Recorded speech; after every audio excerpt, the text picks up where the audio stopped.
Kita sering berpikir semuanya baik-baik aja, hanya karena nggak ada yang terlihat salah. Sampai akhirnya kita sadar, mungkin selama ini kita cuma nggak benar-benar melihat. Dan itulah yang terjadi pada kakakku. Ini cerita tentang kakakku. Alasan aku ingin menceritakannya, karena aku percaya apa yang dia alami itu menyimpan banyak sekali pelajaran. Dan kalau kisah ini tidak pernah diceritakan, rasanya akan sangat disayangkan. Karena ini bukan cuma tentang kehilangan, ini tentang sebuah pertemanan yang luar biasa menurutku. Hari ini aku mau cerita tentang masa ketika aku hampir kehilangan kakakku sendiri. Yang paling bikin aku takut waktu itu bukan cuma kemungkinan kehilangannya, tapi karena sebelumnya semuanya memang terlihat baik-baik saja. Dia menjalani hidupnya seperti biasa, gak ada tanda-tanda, gak ada perubahan yang mencolok. Kehidupan keluarga kami pun juga berjalan seperti biasa, tenang, normal. Jadi ketika kakakku bilang ingin pergi ke Jepang, ya aku gak curiga apa-apa.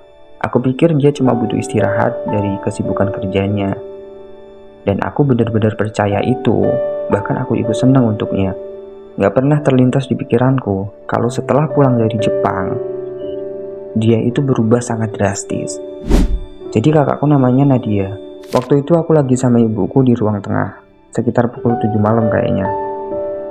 Nah tiba-tiba aja kakakku Nadia ini masuk ke rumah tanpa permisi dan tanpa sepatah kata pun. Langsung masuk kamar gitu aja. Aku dan ibu bingung dong, karena itu bukan hal yang seharusnya terjadi saat seseorang baru pulang dari luar negeri. Aku sebenarnya juga bertanya-tanya, kenapa dia pulang lebih cepat dari yang dia bilang. Aku hanya bertatapan dengan ibuku penuh tanda tanya. Lalu ibuku mencoba mengetuk pintu kamar kakakku dan bertanya, namun gak ada jawaban. Ibuku mencoba membuka pintu kamar kakakku itu, tapi ternyata juga dikunci. Ibu dan aku bertatapan lagi, dan seakan pikiran kami sama. Ya mungkin dia lagi capek banget dan butuh istirahat. Nah keesokan harinya, aku dan ibuku sama sekali belum melihat batang hidung kakakku. Ibuku mencoba mengetuk pintu kamar kakakku lagi, namun tetap aja nggak ada suara. Sampailah sore hari sekitar pukul 6, kakakku juga belum keluar kamar. Ibuku mengetuk pintu kamar kakakku lagi untuk membujuknya agar makan, namun tetap aja nggak ada jawaban. Ibu masuk ke kamarku dan bilang pelan banget ke aku, kayak takut terdengar ke kamar sebelah gitu, kamar kakakku. Van, coba kamu bujuk kakakmu. Sejak pulang kemarin malam sampai sekarang dia nggak keluar kamar. Ibuku bilang begitu. Nah sebenarnya aku pun juga udah coba. Seharian itu aku udah ketuk pintunya, sudah panggil-panggil, tapi juga gak ada jawaban. Tapi ibu makin khawatir karena Kak Nadia itu kan belum makan sama sekali. Akhirnya aku berinisiatif lah ke dapur, ambil nasi sama lauk, sama air minum. Nah waktu aku berdiri di depan pintunya, rasanya aneh banget. Suasananya sepi, sunyi, kayak cuma ada suara napasku doang. Aku ketuklah pintunya, tok-tok. Kak, makan dulu ya. Ibu khawatir kakak dari kemarin belum makan. Aku bilang begitu, tapi tetap aja gak ada jawaban. Aku coba lagi lah. Kalau gak mau keluar gak apa-apa. Ini makanannya aku taruh di depan pintu ya. Dimakan kak, biar ibu gak khawatir. Tapi tetap aja gak ada suara, gak ada jawaban sama sekali. Jujur waktu itu dadaku kayak ditekan, kayak sesek banget gitu. Aku gak pernah lihat kakakku ini kayak gini sebelumnya. Dia selalu ceria. Nah besok paginya aku dan ibu lega banget karena piringnya kosong. Ya setidaknya dia makan. Jadi semenjak itu tiap jam makan kami gantian taruh makanan di situ. Dan setiap kali piringnya selalu kosong. Selama 4 hari begitu. Tapi anehnya kami gak pernah lihat dia. Gak pernah dengar pintu kebuka. Gak pernah dengar langkah kaki. Kayak dia cuma ada di balik sana tanpa suara. Sampailah hari kelima. Pagi itu aku taruh makanan lagi di meja seperti biasanya. Siangnya aku lewat, tapi piringnya masih utuh. Terus aku coba mikir positif. Ya mungkin dia lagi tidur. Aku gantilah makanannya. Tapi di sore hari menjelang maghrib, makanannya masih utuh.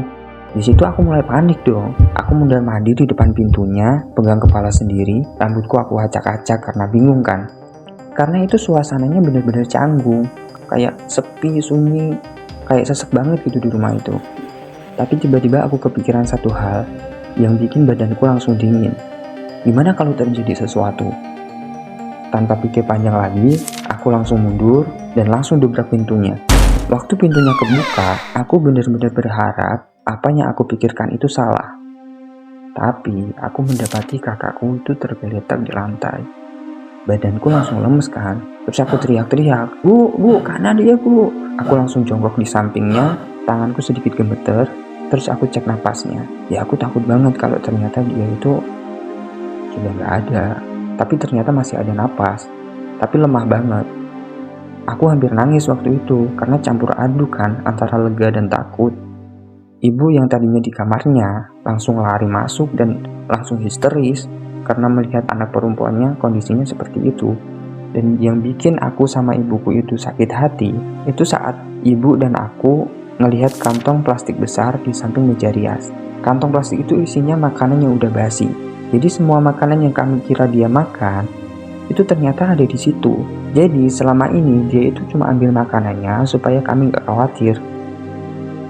Rasanya kayak ditampar keras. Aku merasa bodoh. Aku nyalahin diri sendiri kan. Kenapa gak dari kemarin-kemarin aja aku dobrak pintunya? Aku angkat dia ke kasur. Aku langsung telepon ambulans dengan tangan yang masih sedikit gemeter. Waktu sirine terdengar, aku langsung bopong dia keluar. Tubuhnya ringan banget. Terlalu ringan untuk ukuran kakakku yang dulu selalu kelihatan kuat. Yaitu karena dia nggak makan selama 5 hari. Nah, di dalam ambulans, kakakku ditemani ibuku, sedangkan aku bergegas mengunci pintu, lalu membuntuti ambulan itu dengan motorku. Dan waktu itu satu-satunya yang ada di kepalaku cuma satu. Aku hampir kehilangan kakakku tanpa pernah tahu sebenarnya apa yang dia tanggung sendirian.